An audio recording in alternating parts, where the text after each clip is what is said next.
Bem-vindos a mais um episódio do canal YouTube da TV Rádio Big Bang. O meu nome é Miguel Nicoleles e hoje eu quero conversar sobre um tópico que está realmente na fronteira da neurociência moderna, algo que poucos laboratórios do mundo estão discutindo, mas que eu acredito vai ser um tópico de extrema relevância, extrema importância, não só para a neurociência, mas para a biologia como um todo. Eu estou falando dos computadores orgânicos.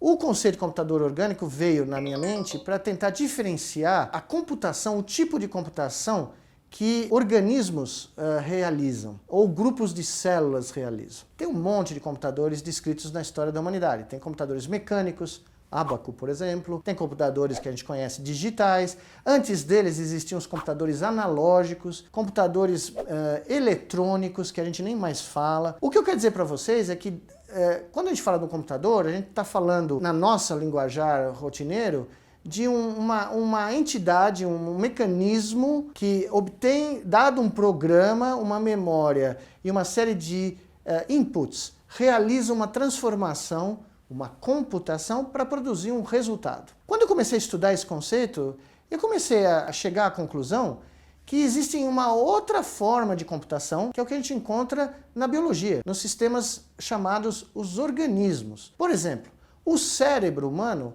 é um computador, mas ele não é um computador digital. Ele não é porque ele usa não só informação digital, mas informação analógica, misturada, num sistema recorrente, um computador que está continuamente mudando os seus elementos à medida que ele realiza as computações. E eu cheguei à conclusão que não é possível usar nenhuma das definições clássicas de computação, de máquinas que a gente construiu enquanto seres humanos, para definir o cérebro humano. Então eu criei um novo termo. Eu chamei o cérebro de um computador orgânico, um computador que usa de 100 bilhões de neurônios interconectados, pensa nisso, um circuito tem conexões também no computador digital, mas a grande diferença é que um computador orgânico como o cérebro possui conexões que estão mudando à medida que o cérebro aprende alguma coisa nova. Só aí você já vê que o cérebro é um computador diferente. Quando eu comecei a estudar isso, quando eu criei as interfaces cérebro-cérebro e a BrainNet, que nós vamos discutir num outro programa, que é uma internet de cérebros conectados, eu me dei conta que eu estava criando um computador orgânico paralelo. Eu estava basicamente pegando vários cérebros, cada um deles um computador orgânico, e pondo eles em rede e criando como se fosse um supercomputador orgânico. Então o conceito começou a ser ampliado. Quanto mais eu pensei nisso, mais eu me dei conta que o cérebro não era o único computador orgânico que nós conhecemos. Qualquer órgão complexo que é formado pela reunião de um monte de células, como o fígado, o rim, o pâncreas, todas essas estruturas na realidade estão computando. Elas só estão fazendo computações químicas, usando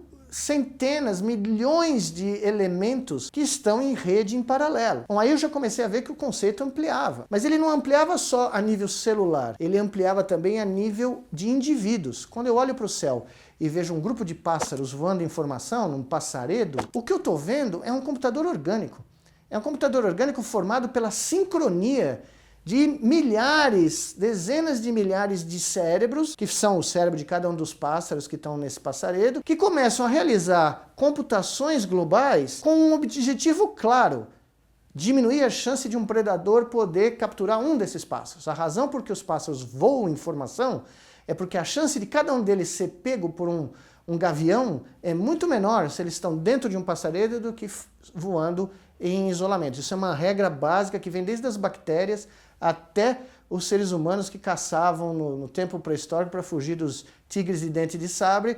A formação em grupo é a formação ideal para você escapar dos riscos da predação. Foi aí que eu me dei conta que o conceito de computação orgânica provavelmente foi uma das grandes soluções que a natureza encontrou para aumentar a eficiência e diminuir os riscos do material orgânico. Porque aí eu comecei a ver que esse conceito vai de grupos de animais vivendo em sociedade, que é o que você encontra em todo lugar, né? Isso foi uma solução única do processo evolutivo, grupos de células dentro de um organismo, mas também a célula por si só. Quando você olha dentro de uma célula, o que você vê é um grande, vasto computador orgânico onde milhares de proteínas e outras moléculas estão interagindo através das leis da física para prover, para criar um sistema celular que mantém essa unidade, essa célula viva. Então quando você olha na membrana da célula, aquilo que envolve a célula, o que você está vendo é um computador orgânico formado por milhares de proteínas